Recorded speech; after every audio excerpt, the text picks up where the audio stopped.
Hello, hey there, welcome to Joyful Noise Learning. Hi, I'm Ashley and I'm a homeschool mom to 3 kids and I've been homeschooling for about 10 years now. And today I'm going to share with you what I'm picking for language arts for next school year for my 5th grader. So let's get into it.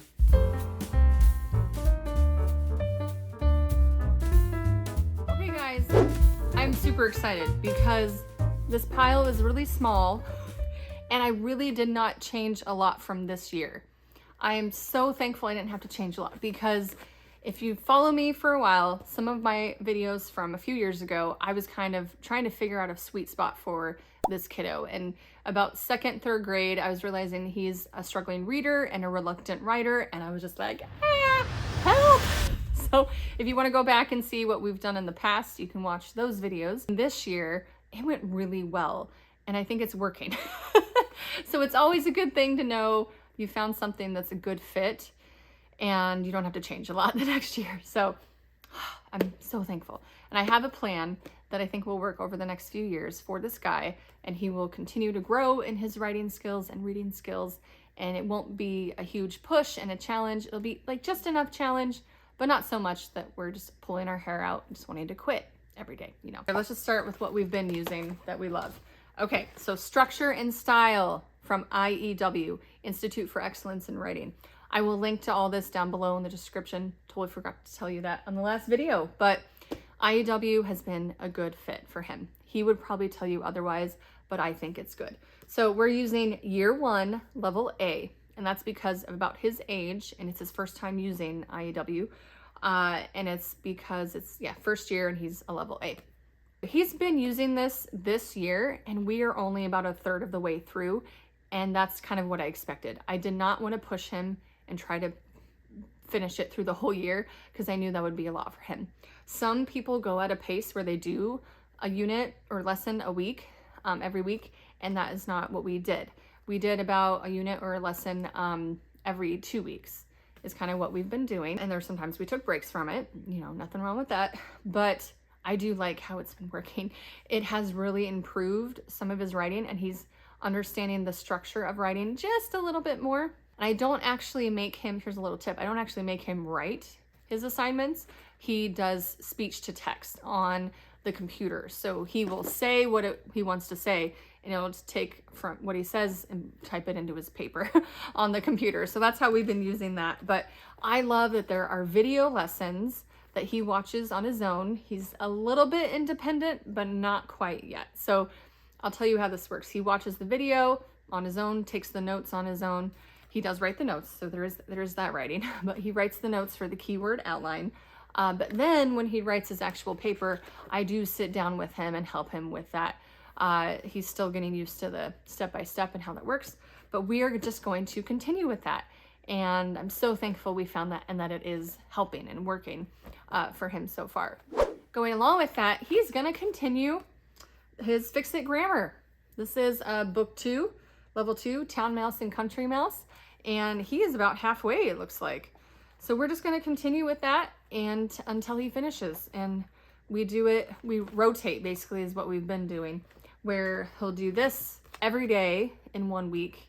And then the next week, he takes a break from that, and then he does this every day in 1 week. And that's how we've managed to do it, and it seems to be working pretty well, where it's not too much of an overload. We might double up eventually, go a little faster, but that's what's working for now, so we're gonna do it that way. All right, the other thing I'm going to change for spelling is another IEW, resource curriculum, and I'm so excited. I did a little bit of research. I mean, let's be honest, I did a lot of research. I watched a few videos of Andrew Pudewa about spelling and a self-teaching spelling program, and I'm all about that. I know my boy, especially with 5th grade, he's wanting to move into more independence, and I'm okay with that, and he is too. So this is where he's gonna listen to the lesson on his own, and then he's gonna do the assignment in his notebook on his own, and then he'll practice it later either on his own or with one of his siblings. And I'm gonna have him team up with either his brother or his sister. Like, they'll read the words and then he'll say the spelling back to them. That's my goal for this, but I am super excited because this is the other part that he really struggles with, and that's why he doesn't want to write, not that he can't write, like he has lots to say and lots of thoughts to think about, but he doesn't know how to spell the words. So I'm hoping this will do the trick and really get his spelling muscles strengthened and help him with his writing. So I'm very excited for this one. So excited. I will not stop talking about it, but I can't wait to start it. The other thing, I didn't print it out yet, but I'm going to be using, in conjunction with these, Living Literature and Grammar from Our Journey Westward. So Cindy West made the Living Literature pack, basically, and it reminds me of 5 in a Row a little bit, but you take a book, you read it, and then you talk about some of the grammar or the writing style. It sounds a little bit more like Brave Writer too, but this was a really affordable curriculum that I snagged a few years ago and I haven't used it yet. But I wanted to use it this coming year with him and his brother. So my 3rd and 5th grader will be doing this together. Again, I don't plan to do it every day, maybe not every week either, but I would like to use that in between some of the stuff that we're doing here. So I'm excited for that one too. All right, and then as far as reading goes, I'm so excited. This is the reading journal from Not Consumed. This is the elementary level reading journal. And this can go with any type of book. So we get to pick our own books, and I love doing that. Love that. So I will have him pick from a list, basically. I have a list I picked from Ambleside Online, I think from year 2, year 3, and year 3, and I picked some books that I think he could be reading, and he's gonna pick from there. And then after he reads, during his reading time, he will fill in a little bit here in one of these squares. And they're super short. Look how short that is. I'm sure it'll take like 10 minutes. You have to answer like, what was the setting, draw a scene from the book. Have you ever felt like one of the characters in the story? Explain your answer or draw a picture about it. So he's not big on the drawing, so I'll tell him he can skip it if he wants. But, you know, fact or fiction, word study, it has all different types of activities for them to learn some more vocabulary and analytical skills and thinking about story and comprehension and all that. So I'm excited. This is going to go with all the books that he reads this coming year. And lastly, I don't have these books yet, but I want him to do copywork and handwriting again and to continue learning cursive. So I've decided to use the Logos Cursive books. And I'm so excited. He's going to do book 2, and it's just going to be mostly copywork and practicing his handwriting and learning more cursive. And again, I don't expect him to have like the most perfect, beautiful handwriting, but I think it's important to have legible handwriting.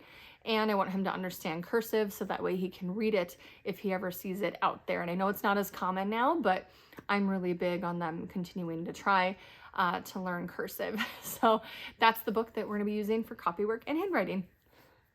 And that is all. That is it. I was so happy that we had such a good year this year and that we found a really good flow for our language arts for my 5th grader. We're just going to continue on with what we've got. And I have all the links in this description below, the things that I've shared here. If you've got any questions or any suggestions, please let me know in the comments below. And be sure to watch for some of my videos where I talk about what we're using for science and history and Bible in Spanish. I shared that video on my channel earlier, so you can watch that for what we're choosing for this coming year. I also have my 3rd grader and my 7th graders videos as well, if you haven't seen those yet. And if you need those at all, I don't know if you have kids that age or not. But I'm so glad you're here. I hope you go find his joy among all the noise, and I'll see you next time.